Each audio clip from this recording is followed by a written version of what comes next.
Assalamu alaykum hörmətli televizor köygüçülər. Görüp atqanыңlar Erkin Asiya Radiosu Tor televiziyasının haftalik xəbərlər proqramısı. Programımız xoş gəldinglar. Məzkur proqramımızda muş bir həftə jarayonida radiomuzda anlatılğan bir qism mühim xəbərlərni əsiltib ötdümiz. Mən Erkin. Mən Gülçehra. 21 aprel günü Uyghur meselesi Birleşken Devletler Teşkilatı'da Xitay bilen Amerika başçılığındaki Garip devletler oturusundaki keskin münazırıga sebep oldu. Münazire Birleşken Devletler Teşkilatı İctimai İqtisadi Kengişi Ammavi Teşkilatlar Komitetinin 17. növbetlik yığınida yüz bergan. Yığında Xitay vekili Germaniyadaki xatar astidagi Xalqlar Teşkilatı'nın Birleşken Devletler Teşkilatı'daki küzetgüçülük salayetini bekar qilishni, Dünya Uyghur Qurultayı reisi Dolqin Eysa'nın BDT yığınlarına qatnashishini cheklashni talab qilgan.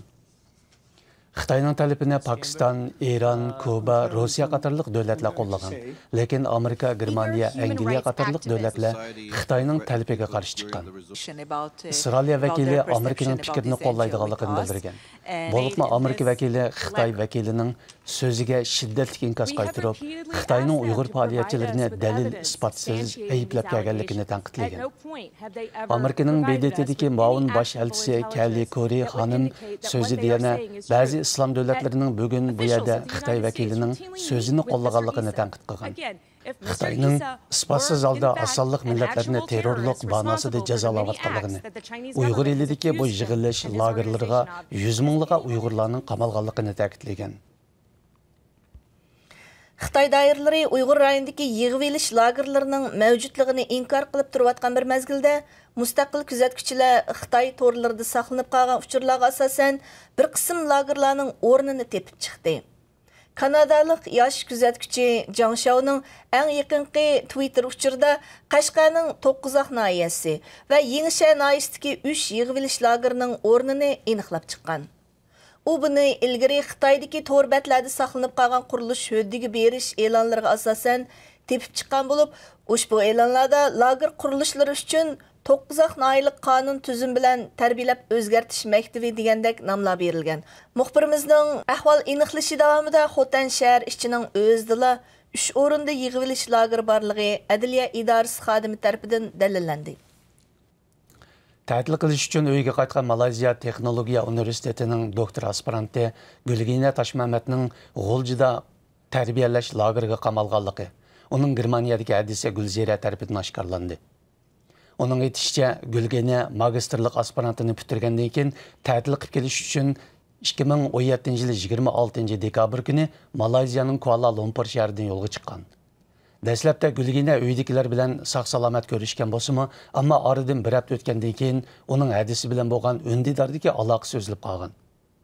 Bu yil fevralgacha Malayziyaga qaytib kelib, 2018 yillik doktorlik o'qishini boshlashi bu kerak bo'lgan Gulginadan hadisi 6 oy bo'yicha xabar olmagan. Hadisi Gulzira G'uljidagi tonish bilishlar orqali surishti qilib, oxiri singlisining qayta tarbiyalash lagerlariga ilib ketilganligini xabar topgan. Növbətdə o singlisi Gulgina'nın qutquzib qilishning yo'llarini izlamoqda. Gulzira singlisi Gulgina'nın Malayziya Texnologiya universitetidagi professori va saboqdoshlari bilan aloqa qilib, ularga xat yozib va imzo to'plab Malayziyada turishliq Xitoy elchixonasiga yo'llagan. Növbətdə ular javob kutmoqda ekan.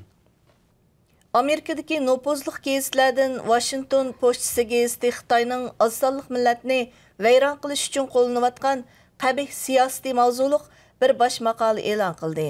20 may kuni e'lon qilingan baş maqolada Uyg'ur elidagi yuqori texnikalik nazorat sistemalari, qo'shmaq tuqqan siyosiy va qayta tarbiya lagerlari tilga ilindi. Ular Xitoy hukumati Uyg'urlarning milliy kimligini vayron qilish uchun qo'llanayotgan qabih harakatlar deb ko'rsatildi. Yig'ilish lagerlariga bir qancha 100 mingdan 1 milliongacha odamni solib olgan Xitoy hukumatining muddasining sistemalik madaniyat qirg'inchiligi elib berish ekanligi bayon qilindi. Washington pochtasi gazeti natsistlarning yo'qotish lagerlari va Stalinning jazo lagerlarining vahimasi takrorlanmasin degan prinsipga ishongan barliq kishilar Xitoyning kalla yuyish va azoblash rolini o'tayotgan turmalarga shundaqla qo'rqinchli lagerlarga qarshi o'z ifodasini bildirish kerak. Faqat musulmon rahbarlar emas, balki dunyodagi inson huquqini yoqlaydigan har bir kishi Xitoyning bu yerlik millatlarning madaniyati va diniy e'tiqodini yo'qotmoqchi bo'lishiga g'azablanish kerak dedi. Chet eldagi Uyg'ur faoliyatchilarining ko'rsatishicha, Xitoy hukumatı Uyg'ur elida yepiq tarbiya lagerlarining mavjudligini rad qilayotganda, Washington Post gazeti hayitining Uyg'ur elidagi yig'ilish lagerlarida 1 millionga yaqin odamning borligini yozishining ahamiyati nihoyat zo'r ekan.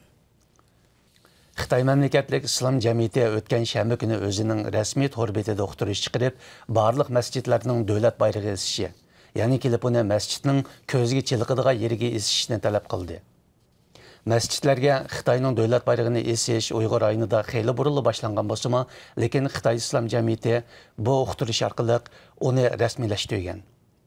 Xitoy islom jamiyatining uqtirishida qayd qilinishicha, bayroq esishning maqsadi masjidlarni partiya va davlatning qonun siyosatlarini o'rganadigan sog'lom so'ringa aylantirib, musulmonlarni o'rtaq Xitoy kimligi tushunchasiga ega qilishgan.